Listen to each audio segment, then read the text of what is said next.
Okay, today our concept is friction, but block and block.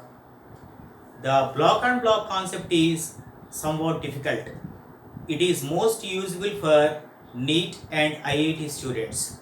So I try to make you to understand block on block system in friction concept.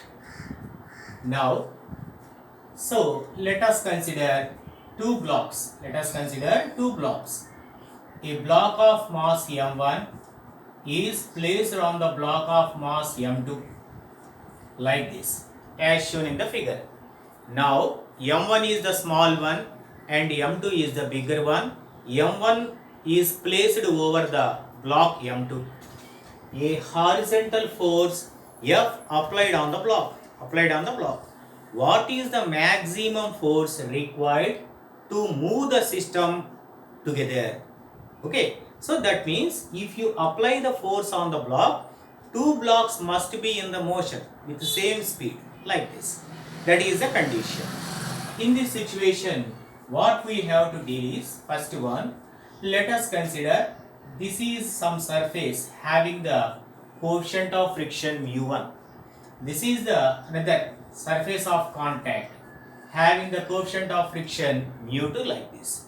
Mu1 is in between m1 and m2. Mu2 is in between m2 and the floor like this. If you consider like this, we have to calculate the force. First of all, if you apply the force on the block m2 in the right hand direction, automatically the m1 block tries to move in the backward direction. Why? If you apply the force on block m2, because of the pseudo force, m1 try to move in the backward direction because of the friction. But whatever may be, here you can consider the friction also, that is F1. Just calculate the frictional force. F is equal to, we know, mu into normal reaction. That is, F is equal mu into normal reaction is equal mg. We know in friction.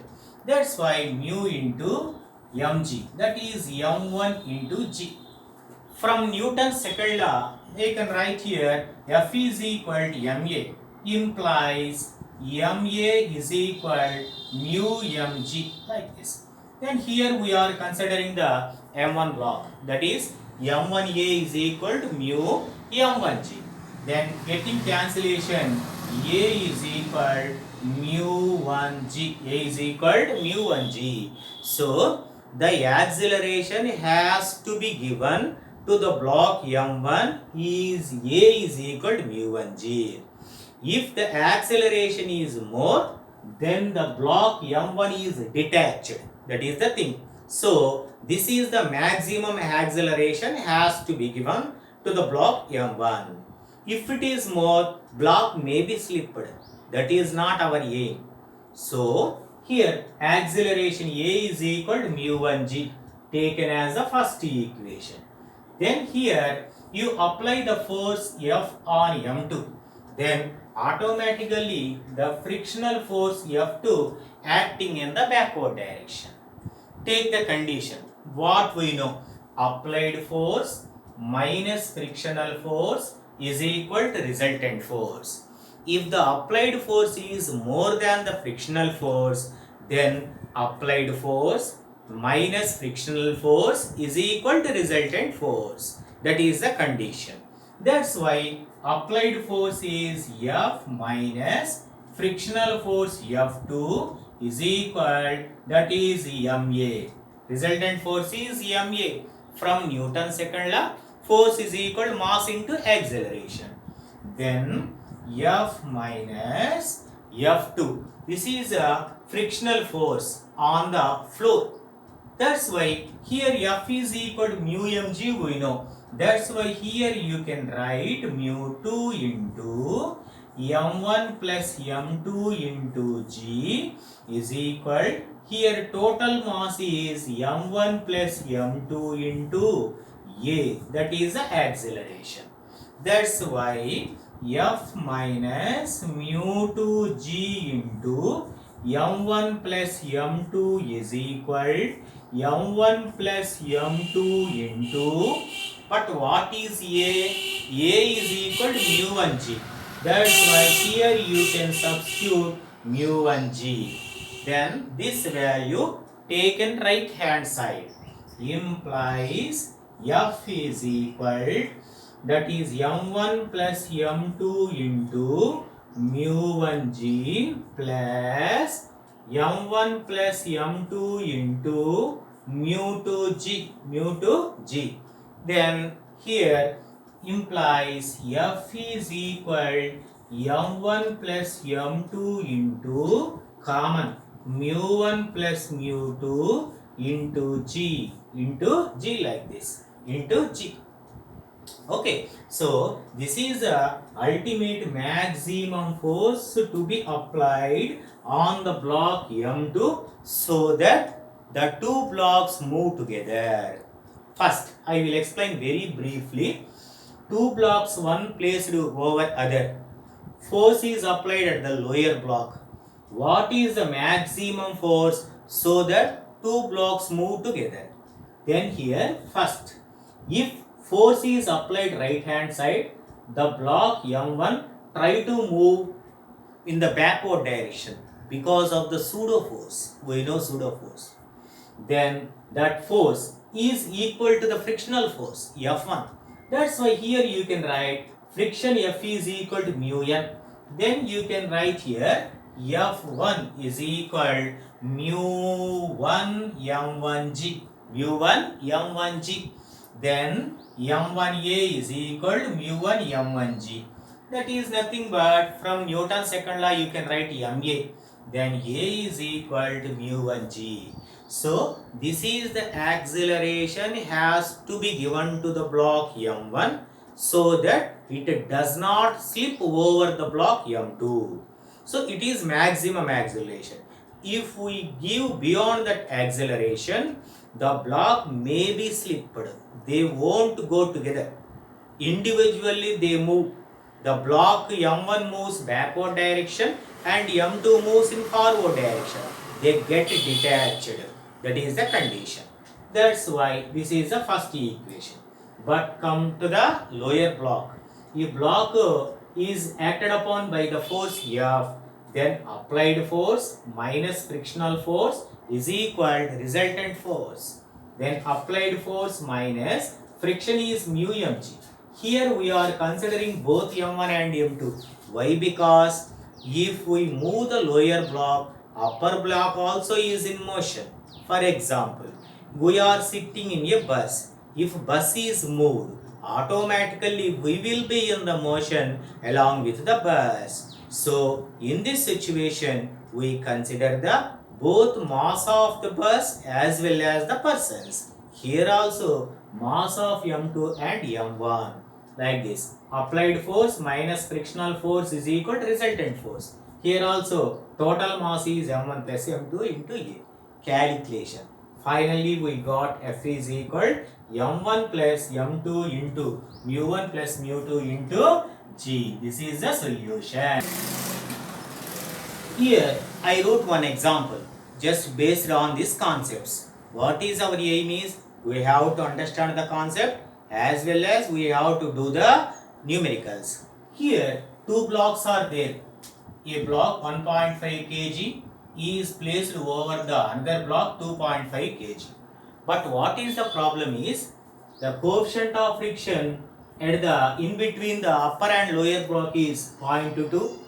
But here force has to be determined, same thing. G is given as 10 meters per second square like this. Okay, this is the condition. What is the, here what we have to calculate, force has to be calculated. But here in this situation, the surface is very smooth. This is given as smooth. This is given as smooth. What is the meaning of smooth? The coefficient of friction is assumed as 0.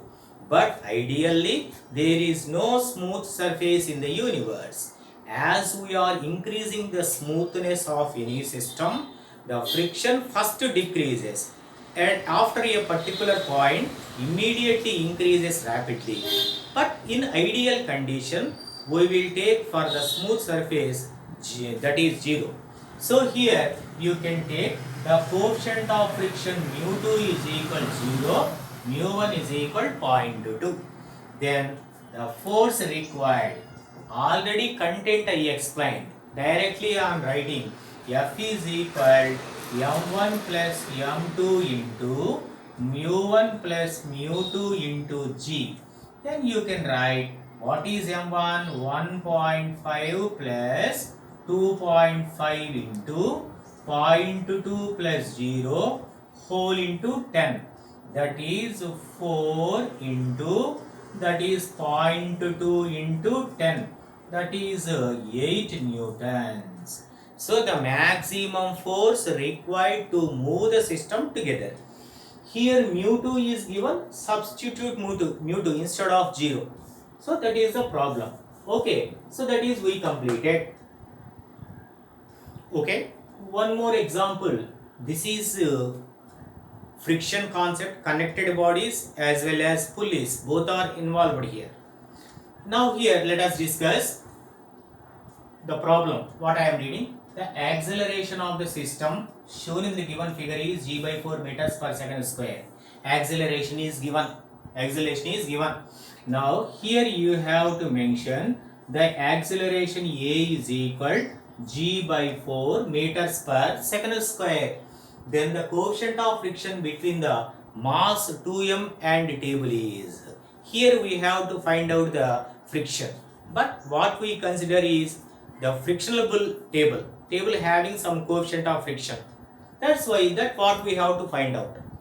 In this situation, first let us take here the weight. Okay, you have to draw the diagram like this. This is a picture, this is modification. What we have to draw here, the weight of the block acts in the downward direction mg, whereas tension is acting in the upward direction in the thread. Tension is acting in the upward direction. Finally, the block m1 is moving down with acceleration g by 4. So take the equilibrium condition. So that is in balancing condition. Here downward force is more than the upward force. Why? Because here the system is moving down. If it is moving up, tension is more than the weight. If it is not at all moving, otherwise moving with uniform speed, then tension is balanced by mg. There are the three cases. Tension is more, then the block moves up. Weight is more, then the block moves down. Both are equal, then the body does not move. Either it is at rest or it is in uniform motion. Okay, that's why here take the concept. Then free body diagram is like this. Implies mg minus t is equal ma. That is downward force minus upward force. You can draw it also. Downward force, this is the upward force, finally moving down with an acceleration a. Then mg minus t is equal to m into a. What is a? A is given g by 4. Okay, that is g by 4, mg by 4. That is taken as the first equation. Here, same tension is observed here also. This is the tension T. So, the tension is going to pull the block 2m in the forward direction like this. Then, this block moves in this direction towards the pulley. So, tension is more. So, you can write the free body diagram as well as the equation. Here, tension is in the right hand direction, whereas the friction is in the left hand direction. What is the direction of friction? We know. Friction always directed and it is opposite to the tendency of motion of the body. That here it always opposes to the relative motion that we observe in the IP and +1 concepts. That's why here you can say tension is more, then T minus that you can say T minus ma. That what we can say, that is frictional force is equal m into a, m into a. So then this is T minus, friction is mu mg, mu into 2 mg. 2m is the mass of the second block into g is equal to m into g by 4. m into g by 4, like this. So this is the second equation. This is the second equation. Both equations are added. So then you have to take up, this is adding. This is adding the both equations. So mg minus t is equal to mg by 4. First equation, T minus mu into 2mg. 2m is the mass of the block on the table. That is equal to, that is you can say mass. Mass here also you have to mention 2m. Because 2m is moving like this. Then T get cancelled. This T and this T get cancelled. Then you can write here mg minus 2 mu mg is equal mg by 4. This is mg by 4 plus this is 2mg by 4. 2mg by 4. mg by 4 plus 2mg by 4. Then implies mg minus 2 mu mg is equal mg by 4 plus 2mg by 4. That is 3mg by 4. 3mg by 4, like this. Left and right, mg taken as common. Then implies mg into 1 minus 2 mu is equal 3 by 4 into mg. 3 by 4 into mg. mg get cancel. Then minus 2 mu taken right hand side. That is 1 minus 3 by 4 is equal to 2 mu. Implies 2 mu is equal to 1 by 4. Implies mu is equal 1 by 8. Mu is equal 1 by 8. Is equal 1 by 8. This is the concept. So I will tell again. The two blocks are arranged like this. What he has given in the problem is the block is moving like this with acceleration g by 4 in the downward direction. Then mg downwards, whereas tension upwards. Then free body diagram is drawn there. Then mg minus t is equal to ma. This is the first equation. If you come and discuss this one, tension is there. It is going to pull the block to m in the right hand direction. Then there is a friction. There is a friction. So where is the friction? Here, like this. This is the rough surface assumed. Then friction is in the backward direction. Then T minus F. That is T minus F is equal to ma. That is T minus mu mg. F is equal to mu mg. We know mass is 2m. Mu into 2m into g is equal to 2m into g by 4. Adding and calculated. If the two equations are added and calculated, we got mu is equal 1 by 8. 1 by 8.